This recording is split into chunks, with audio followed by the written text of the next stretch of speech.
Good morning everyone. How are you students? Students, as you know, we have completed our syllabus of pre-midterm exam and that's going to take place from 10th of the July. So let's start the revision of your business studies today. So we are starting the revision of first chapter where we know the basics of your business, significance and nature of business, right? So you know students, the human being is doing something. Nobody is sitting idle. Every human being is doing some activity. Okay, so the activities of the human being can be divided in two parts. The first one is economic activity and second one is non-economic activity. Okay, so economic activity, as its name is suggesting, that means you are doing something. The activity which you are doing, that is for your livelihood. You are earning something, right? As the doctors are going to the clinic, right? Teachers are teaching in the school, businessmen, they are going to the shop and earning something. So these all are your economic activity where you do the activity for earning money, right? And second one is non-economic activity, that is for the psychological satisfaction, for your happiness, for the social requirement, for the family requirement, fine. As your mother is cooking food at home, fine, so this is non-economic activity. She is teaching her own children, this is non-economic activity.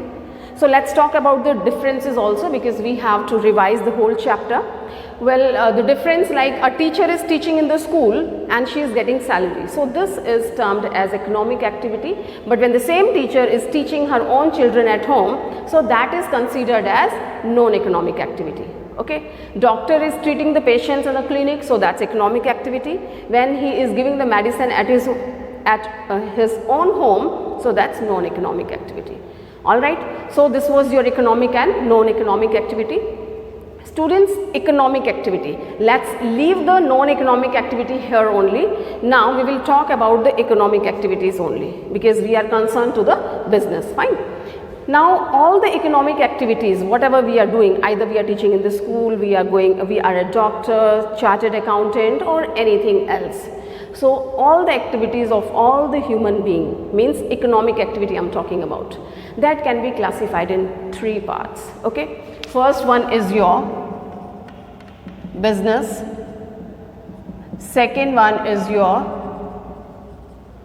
profession, and third one is your employment, right? So these are economic activities. All right, so these are your economic activities: business, profession and employment. Now we will talk about all these three activities one by one in detail. So let's talk about the business first. So characteristics of business means the features of business, specialties, why and how any activity makes it a business. So which items or which elements should persist in that activity, so we can call it a business. Okay, the first one is an economic activity. So whatever you are doing, right, means the activity which you are doing in your business, that is termed as economic activity, because you are earning profit. Okay, you are not giving anything in free. Okay, if you are teaching the students in free of cost, so that's not your economic activity, right? That is for the social purpose. So here we are talking about the business. You are business, suppose trading business. What do we in trading? We just purchase something and then we sell it out. All right, so you have purchased certain goods and you are just providing in free. Just come and get the things, you are distributing to somebody. So it's not a business, it is your charity work and donation, you can say. So it will be termed as a business only when you keep some margin on the cost price and then you sell it out. Means you should have some profit. So we call it an economic activity. Next is your production or procurement of goods and services. Well, for considering it a business, we do the production. That means you have a manufacturing unit, you are producing in a factory, then you are selling it out. Quite possible that you are procuring it from somebody, means you are buying, you are taking it from somewhere, means you are grabbing, purchasing, and then you are selling it out. Okay, so that's a part of your business. Next, we can talk about the sale or exchange of goods and services for the satisfaction of human being. Okay, sale or exchange of goods and services. It is not only goods which you are treating in the business, means you are selling the goods only. Okay, means any item you have kept. Goods, I have told you in accountancy students, that's an item in which we are dealing. Okay, maybe you are keeping, you are having stationery items, utensils you are keeping, grocery item you are keeping, so these are your goods. So it's not necessary that you are dealing in goods only, you can deal in the services also, and all these things you are providing for the satisfaction of the human being, right? Next, we can talk about dealing in goods and services on regular basis. Of course, you are dealing in goods and services, we have talked just before, but here it's telling it should be on the regular basis. It's not that once you have dealt that, once you have done this activity, once you have sold certain goods to somebody at a profit, you bought something from a distant place, right? The price was of 5,000 and you have sold somebody at 7,000, you have earned the profit of 2,000, obvious, right? But this activity will not be considered as a business. Why? You have earned profit, then why? Because you are not doing it on regular basis. If you are doing this activity again and again, that's your work to buy the things from somewhere, from the distant place, and then you are selling to somebody, you are providing to the people, then this will be termed as business. If you do this activity once in a blue moon, sometime you do, casually you do, so this will not be your business. Okay, so that should be on the regular basis to be a business.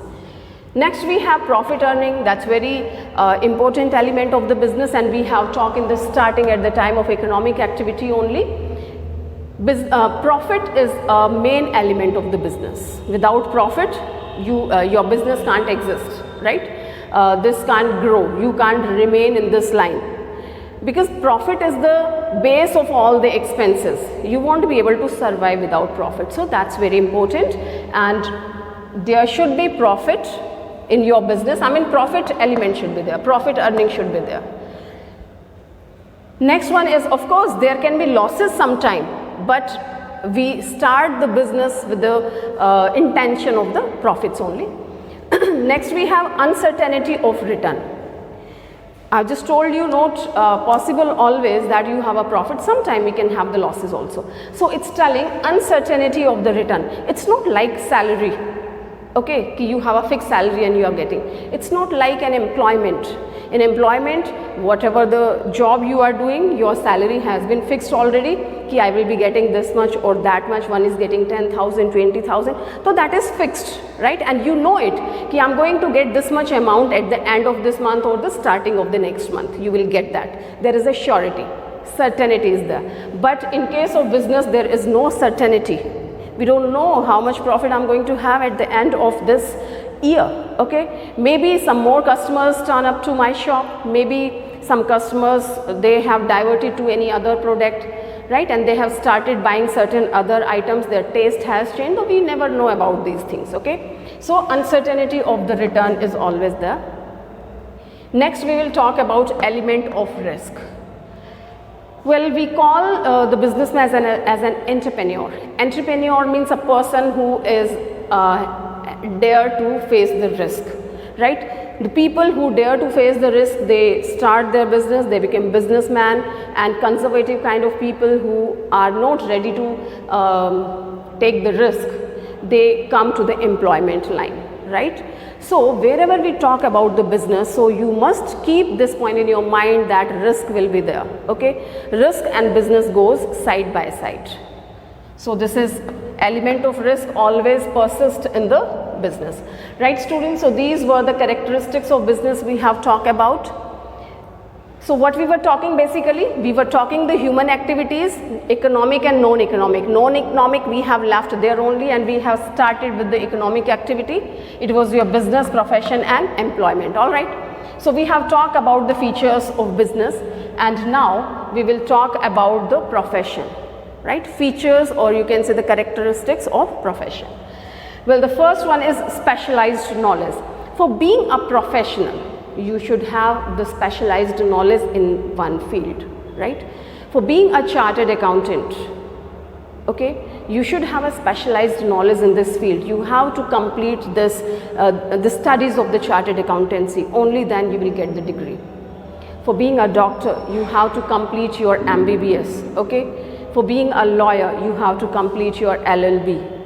To being a teacher, you have to complete your required graduation or post-graduation and then your B.Ed, fine? So it is, you know, being a professional requires specialized knowledge in the particular field where you are going to do something. Architects are there, so they should have the perfect knowledge in their field, right? So that is must. For before starting any profession, you should acquire the special knowledge in that field, means specialized knowledge is required. Next we are talking acquire knowledge and use in its applied form. Well, you are a chartered accountant, but you are sitting at home not doing anything, so it's useless. So when you got the knowledge, specialized knowledge, degree, professional degree you have received, you have grabbed that, so you must use it in its applied form. By the time you won't do the work practically, there is no need of that to be called a profession, okay. When you start doing the work, only then you will be called as a professional. If you are staying at home, not doing anything, so you will not be called as a professional, all right. So that is must for this profession. Acquire knowledge, of course you have to acquire the knowledge and use in its applied form, कि जो भी तरीका है उसमें आप उसको use करें, fine. Next we have professional association. Students, when you complete your any degree in the field of the profession, then you will be knowing that you have one association, professional associations are there. How do you complete your specialized degrees and all? Once again, if we talk about the chartered accountants, so there is an institute, that is the Institute of Chartered Accountant of India, who provide the knowledge to the people and who qualifies the exam of this institute. They will be termed as a chartered accountants, professionals they will be, okay. In the same way, if we talk about the law, so there is a bar council, they provide this education, and regarding MBBS if we talk, so they have also their association. If we talk about the management studies, they have their institution. So all these professionals, they have their own professional associations which provide them knowledge, which provide them proper curriculum, and they take their test examinations and they provide a degree to them, okay. Then we have code of conduct. Students, you must be knowing that code of conduct is necessary in the profession. Every profession has some ethics are there, some code of conducts are there, means what you have to do, do's and don'ts are there. If you have observed, so you know, when you get a degree of the doctor, so certain oath you have to take. That means your profession is to serve the people, the human being community. You have to serve them, right? Your profit comes later on. I mean, fee we call in the profession, not a profit, right? So whatever your earnings are there, that is secondary, and the primary thing is to you know, serve the human being, right? Human community, you have to serve them. So these are certain code of conducts and ethics. Code of conduct means what you have to do, what you don't have to do, what is right, what is wrong. Every institution, every professional association, they have their own code of conduct. Like for the chartered accountants, there are so many rule regulations. If you are practicing, then how many firms you can take. For the audit, how many small firms you can take, how many big firms you can take, right? So these all things are there, and you have to keep in your mind all these things. So these are termed as code of conduct, or you can say ethics of any professional association, fine.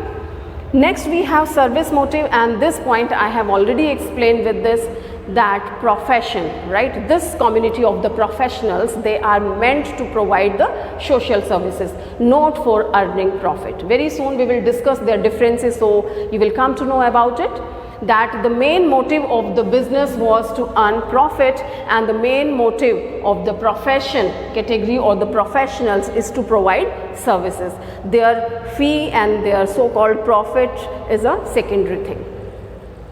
Next we have qualification. Of course, students, I have told you qualification is necessary. For being a CA, you should grab the degree of CA, you should take that. For being a lawyer, LLB's degree should be there, MBBS is required for the doctors and for the rest of the things.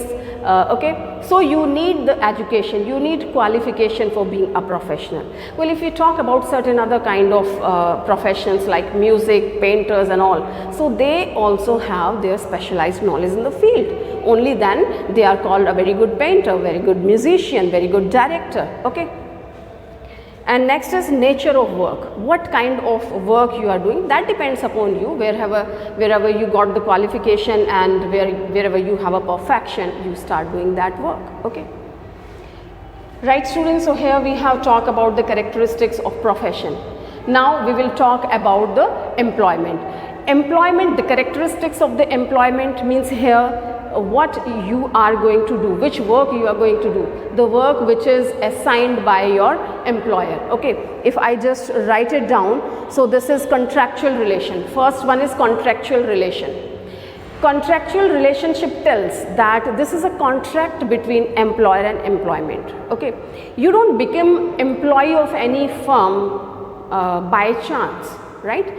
There is a proper system of that. Recruitment system is there, and the employer and employee, they just sit in front and they talk about the terms and conditions, they talk about the job, what you have to do, what you don't have to do, the salary and rest of the terms and conditions of the salary. So we can say that this is your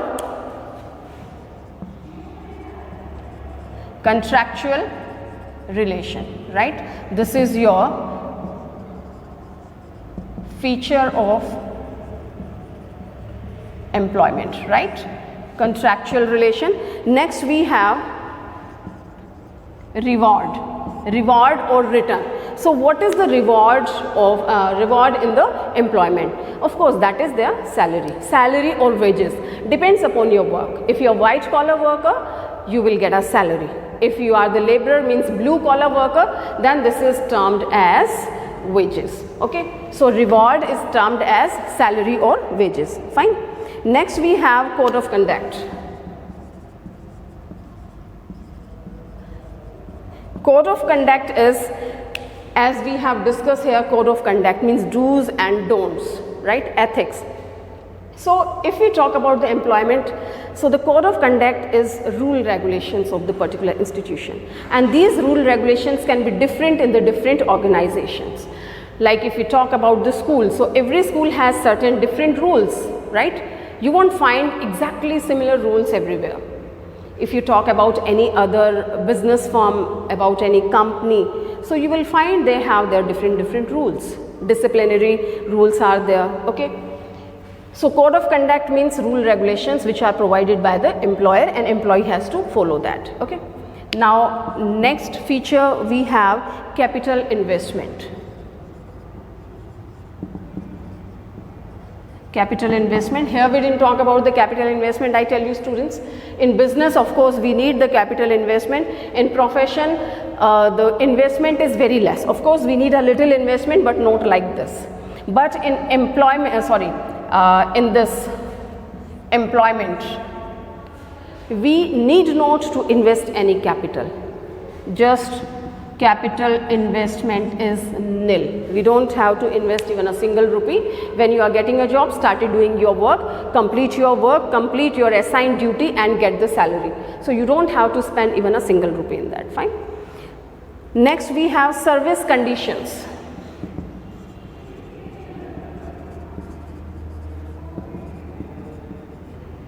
Service conditions that we have already decided at the time of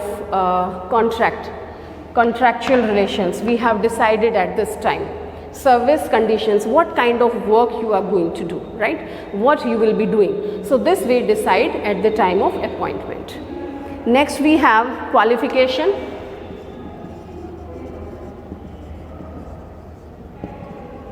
Students, qualification depends upon your job, what kind of work you are doing, for what you have been appointed in any business, in any firm or in any company or in any organization, what you are going to do there.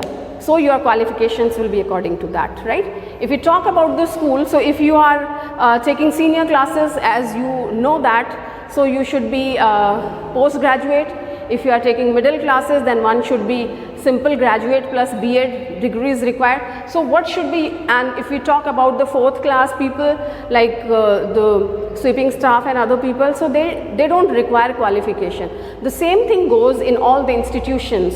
Your general manager, what should be the qualification? Maybe they need MBAs for that, right? And the simple accountant, that can be a simple graduate from the commerce side, right? That will go for them. And chartered accountant, they need for the special purpose of the accounts and all, right? So what kind of job you are going to assign? I mean, your firm is going to assign you. Your qualification will be according to that, right? So that was your qualification. And here the last one is nature of work. Nature of work means as the work which is assigned by your employer, and of course you have decided at the time of appointment that work you are going to do. Right, students? So here we have discussed all these 3 points of the economic activity: business, profession and employment. Separately we have discussed about it. Now we will talk about the differences, comparison.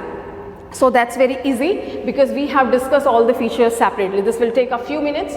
So business, profession and employment, and we are talking on the basis of its establishment, how these are established. So business has been established when the businessman decides. As the businessman has decided, I want to start a business, so that is his own formality, like he will either he will hire the place, right, or maybe he just construct his own building and all, okay. He invest his capital and started doing the business. If it is manufacturing concern, it takes a little more time. If it is trading one, then they go ahead. And how the profession starts? Profession starts when you acquire, when you complete your professional degree, you acquire that and then you can start your practice and all, right? How the employment starts? Employment starts with the contractual relationship or with your appointment letter. So that way we just start all these 3 economic activity: business, profession and employment, right? Next we are talking about nature of work. What kind of work they are doing? If we talk, well students, we were talking about the differences between business, profession and employment. Our class discontinued due to some technical problem. So we were talking about the second point, nature of work. What kind of work is done in the business, profession and employment? That's very clear. In business, either we are manufacturing something, right, or we are procuring the goods. Manufacturing means you have installed your factory, right, industry, in the factory you are manufacturing some item and then you are dealing in that, then you are selling it out. Or maybe you are trading something, means you are buying from somewhere and then you are selling to the customer. So this kind of work we are doing in business. Profession, you are providing your professional services, and whatever the nature you are doing, like you are a doctor, somebody is coming to you for the headache. I have a headache, so you provide the medicine of a headache. But if somebody is coming with a heart disease, so you are treating him in a different way. Fine. So you treat the customers according to their problem, right? And in employment, you do the work for what you have been appointed and whatever the contract has taken place between employer and employee. Okay. Next comparison, we are talking about the qualification. Students, I tell you, qualification is not required in business. And I don't say the only the person who is illiterate can do the business. Means either you are literate or illiterate, you can do the business. There is no requirement of such qualification. Okay. So if one person is not educated at all, there is no foundation to start a business, he can do the business. If one is very well educated, hardly matter, that person can also start the business. Means minimum qualification we can decide for the business. Anyone can do. Okay. For profession, of course, we have a qualifications. That depends upon your profession. Okay, what kind of profession you are going to do, what are you doing, right? So for being a CA, you should have a degree of chartered accountancy. For being a lawyer, you should have LLB and these kind of things. If you are a painter, so you should be perfect in that. You should have some skills, right? So your qualification must be according to your work. And if we talk about the employment here, again the qualification depends upon your work, what kind of work, what kind of job you are going to do, right? You are in the teaching job, you are doing the accounting job, or you are doing certain other kind of job. So your qualification will be according to your job. If you are in the management, so you should have MBA degree, right? So qualification differs according to your work. Next, we are talking about return or reward. Return, students, return means what are you getting back? So here we have already discussed in the characteristics of business, that is profit earning. Our business, the main motive of the business is to earn profit, right? So that is the earning, right? The main motive of the business is earning profit. And if we talk about the return and reward of the profession, so here we call it a fee. Okay, we don't term it as a profit. Whenever you prepare the books of accounts of your business, and we prepare the trading account and P&L account, very soon we will study. So we term it as a net profit, gross profit and net profit. So the return is termed as a profit in case of business, but in case of profession, we never call it a profit. Okay, we call it a fee, right? And if we talk about the employment, that is termed as salary or wages, right? Salary to the white collars and blue collar workers, they get a wages, right? So that was in case of return, and here we will talk about the next is capital investment. Students, capital investment in business, that is more comparatively to the profession and employment. Capital investment is more in business. Again, there is a category how much capital investment is required. That depends upon two elements: nature of your business and size of your business. If your business has the nature of manufacturing, means manufacturing concern is there, then you need big piece of land, you need big plants and machineries, huge investments you have to do, raw material you have to purchase, right? So your investment will be more, capital will be more. In which business? Manufacturing business. If it is trading business, then you need less investment as a capital, right? Next is your size of the business. Of course, if you have a big size, large size of the business, you need more capital investment, and if it is small size business, you need less capital investment, right? Now, we are talking about the profession.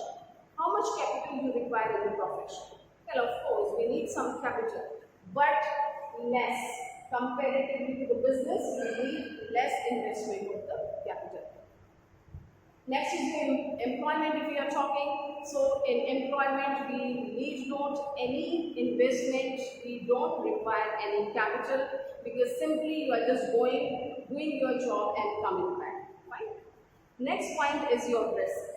So where the risk is there, if we talk about the risk, so business is containing maximum risk. Business is very risky.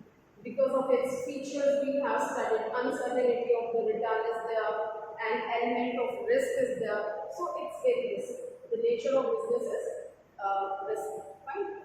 If we talk about the profession, of course, a little risk exists in the profession also. We never know. Sometimes your practice is going on very well, and sometimes your practice is not good.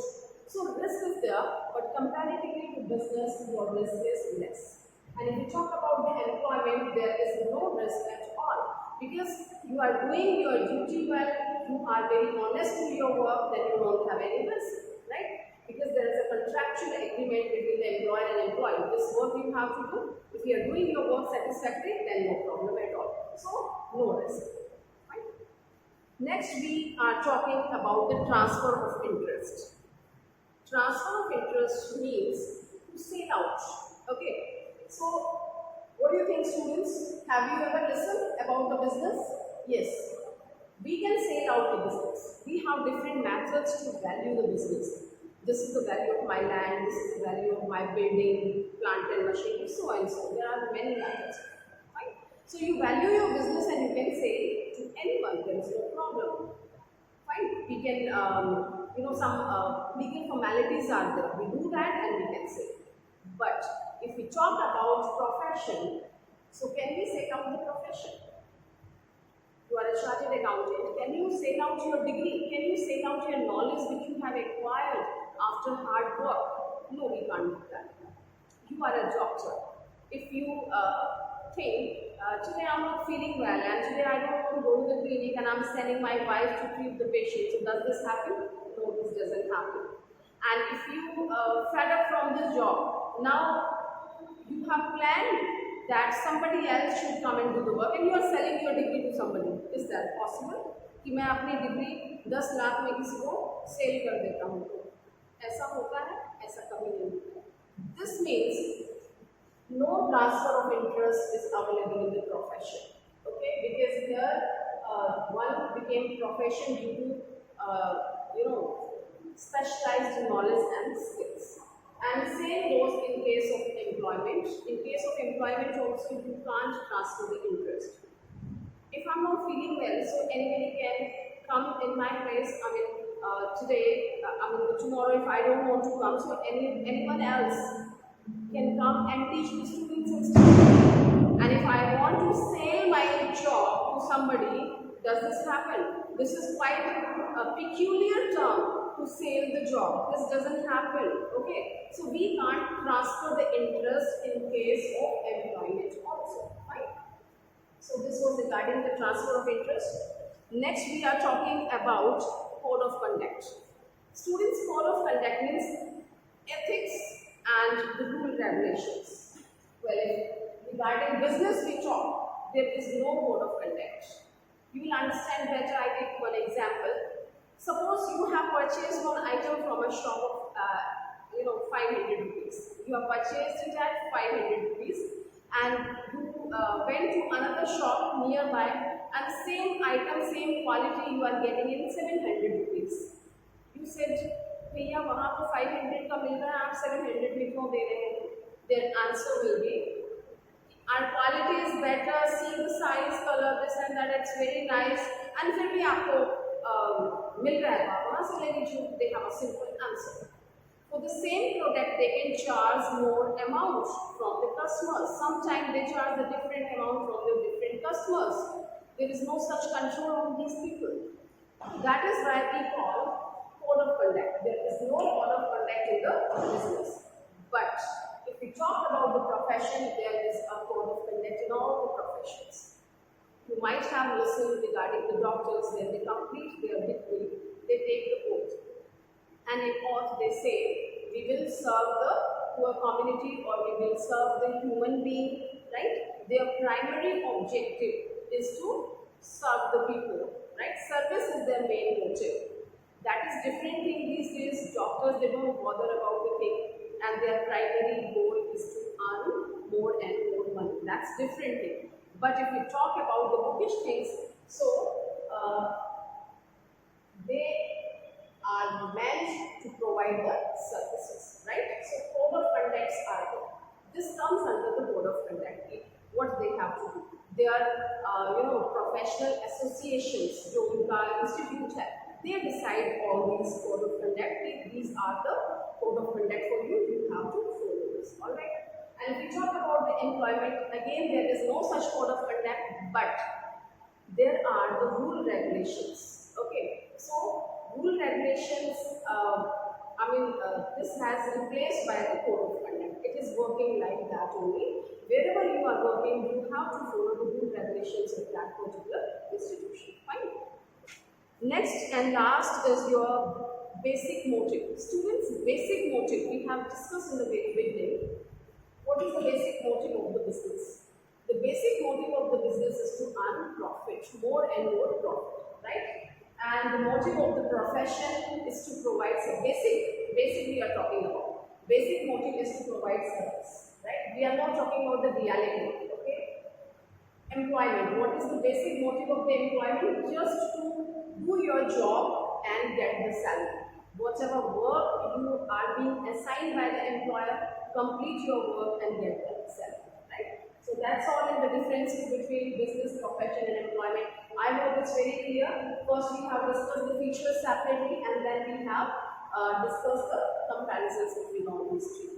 Students, please purchase your book if you did not purchase, and as you know your exams are getting nearer, so prepare well for the exam. And if you have any doubts, so daily we are taking the doubt session, right? So please ask, don't be hesitant. Thank you.